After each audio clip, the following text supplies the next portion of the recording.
What is going on, everybody? Welcome back. MTG here with another episode. If you guys are new to the channel, hi there. Today I want to talk about and show you guys my 2020 iPhone SE setup on my phone. It's pretty much very simple, very simplistic. There are some key things I want to touch base on. But if you're not new to the channel, if you've been here for a while, you'll know that the OnePlus 7 Pro is my daily driver. But I also do have the iPhone SE, and I've touched base on this in my past videos. So if you want to check that out, definitely be sure to check out my iPhone SE videos on the channel. Now, the reason why I use the iPhone SE 2020 is mainly because it's Apple. I edit my videos on Final Cut Pro with my 2017 MacBook Pro, and having Apple devices that work together, very simplistic. I love the idea of AirDrop. It's coming very clutch, especially after I got the iPhone SE. But that's mainly the main reason why I use it. It just works. But the ecosystem is awesome. Gotta give credit to Apple for that. But before I do begin, I'd really appreciate if you can give this video a thumbs up and turn on the bell notifications, as it does help out the channel a lot. So without further delay, let's dive right in. Alrighty guys, so when we look at my iPhone SE 2020, and I'll also have the actual screen of my iPhone on screen, on the video screen as well. But when we look at my home screen, it's fairly simple. I only have 3 rows plus the bottom row, so that makes 4. But I keep it very simple, and I only have just pretty much 2 pages. That's really it. Surprisingly, only 34 for mail. So I don't need to worry about other people that have like tens and 20,000 unread mail. This is just my Apple email that I really don't use. It's just like notifications and stuff like that. But going back to the home page, I keep it very simplistic and very real. Starting off with the wallpaper, I use an app called Unsplash. And on Android, if you're watching this and you have an Android device, it's called Resplash. Now, this is also a website, so you can use it wallpapers for your MacBook or for your PC. Awesome wallpapers. You know, people are just kind enough to upload these amazing pictures they take, and it really changes the look and feel of your phone. And you guys know me, if you've been around with the channel, that you guys know I always change up my wallpaper. I always change it up on my OnePlus 7 Pro, and this is no different. So we got the camera in the right hand corner. Then we got our notes. Typically, I don't really use notes on here. I usually use Google Keep on my MacBook Pro, and sometimes I use it on here too if I'm out on the go. I have clock just to display the time. That's pretty much it. I really don't use the app at all. I like how the app itself, though, it's showing the current time as of this recording, as of right now, or in real time. Then I got the calendar.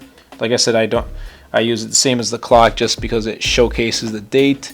Then we got Gmail, and I'm going to be using Gmail often because it's for the channel, and I only have my Gmail account. I only have one Gmail account set up specifically for a channel. Files is a huge thing. It has come in super clutch when uploading files to my MacBook, whatever it is. This has come in super clutch, and I'm glad that Apple finally implemented a files app, I guess you can say files folder, whatever you want to call it, on the iPhone and especially the iPad. Podcasts I added here. I thought I'd be listening to podcasts, but really I never did that.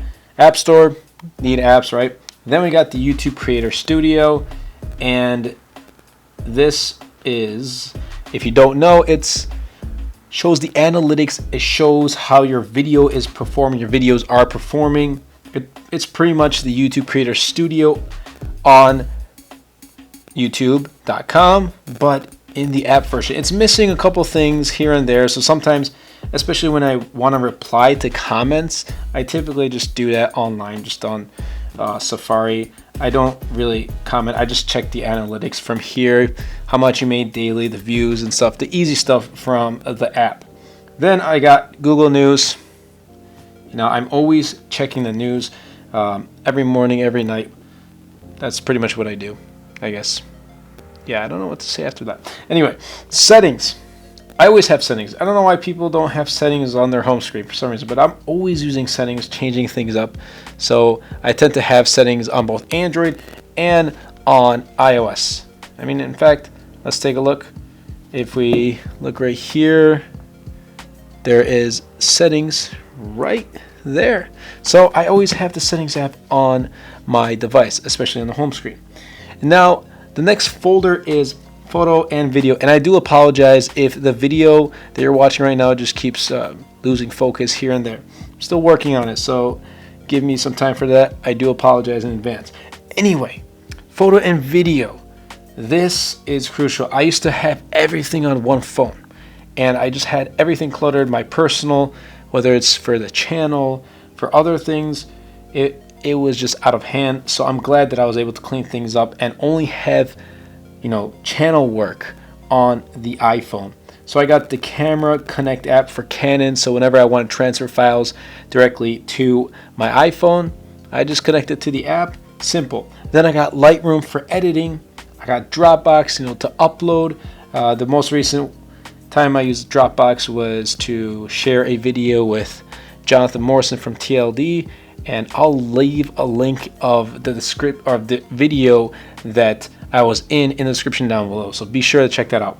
Google Photos and Photos. The reason why I have Google Photos on the iPhone is because sometimes I upload and I want to download the photo or the video that I upload onto a different device, so that really does come in clutch. I always typically save my stuff on Google Photos anyway, and then Photos just makes things cleaner. But like you'll see me in like a next video or a later video that the wallpaper on my iPhone has been changed. That's normal for me. I typically change it every 2 to 3 days. Let's touch base on the bottom row. So in the bottom row, we look at this. Remember, Unsplash is the app if you want to change your wallpapers. Then I got iMessage. Google Chrome is my default launcher for launching the web. I don't use Safari on the iPhone, but for some reason on the Mac, I typically use Safari for like YouTube and just browsing the web. When it comes to schoolwork, I tend to use Google Chrome. And then we got the most infamous YouTube. Yeah, I always have YouTube Creator Studio, and the settings app. Those are like my main three things I always need on my home screen, both on Android and on iOS.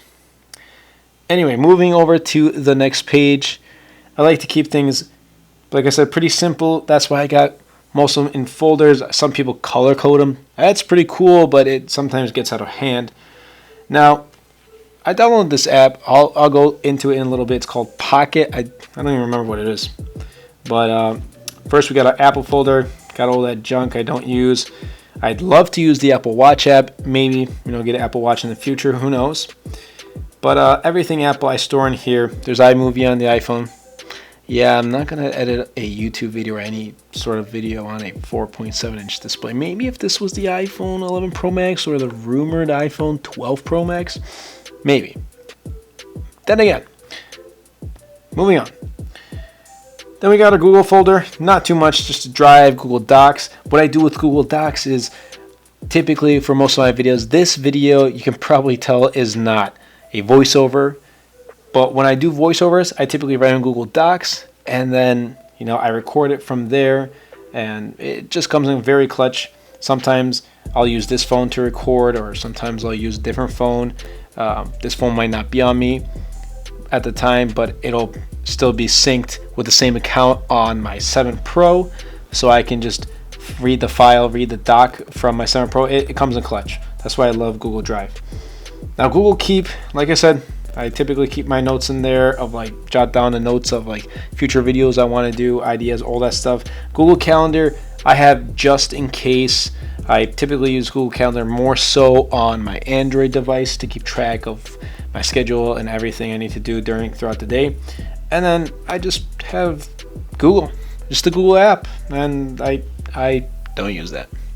That's it. I don't use it. Moving on, for shopping, sometimes I don't really do the shopping here. I kind of browse. If the iPhone's in my hand and I'm like, yo, something just came to mind, let me check out a, I don't know, a stand for my camera, or a tripod, or a lighting equipment, whatever it is, like something comes up to my mind, then I'm like, yo, let me check Amazon, or let me check Best Buy. Then we got Honey.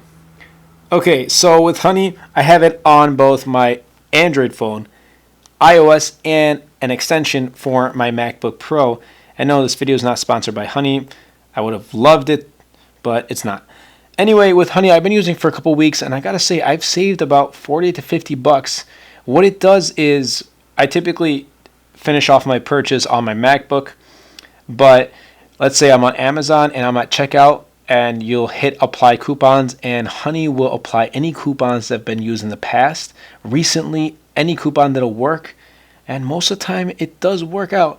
I've saved, I believe, around 20-25 bucks from Amazon, and then like another 10-15 bucks from H&M. And if I didn't use Honey, then I would have never known there was other like codes or deals going on H&M. So it really came in clutch. Definitely check out Honey. In the end, like after years worth, you're gonna add up the numbers, you're gonna be like, yo, I saved a couple $100. It really does come in clutch. Next is social media. So we got Instagram, we got Twitter, we got the followers. I don't know why I downloaded it. I just wanted to see who unfollowed me, who followed me, but I don't really use that. It's just there just because. Then we got Medium. Now, I've been working on Mediums. I've started around end of April, and if you don't know what Medium is, pretty much it's like a membership where you write articles and you get paid. And I'm planning on making a video about that in the future. But yes, I've been getting paid from Medium. It's not a lot. It is pretty tough to get paid very well. Kind of need your articles curated. Curated kind of means it. Why did I say that word? It was like I put so much emphasis on that. Anyway, curated on Medium pretty much means your article is going to be addressed, and like it's going to be emailed to Medium members. It's going to kind of go semi-viral in Medium standards. And when that happens, I mean, more people are going to read your article, which means you're going to get a bit more of that pay. So I am working on a video on Medium, so please stick around for that video. I'm not going to go too much in depth about Medium in this video, but I do write articles.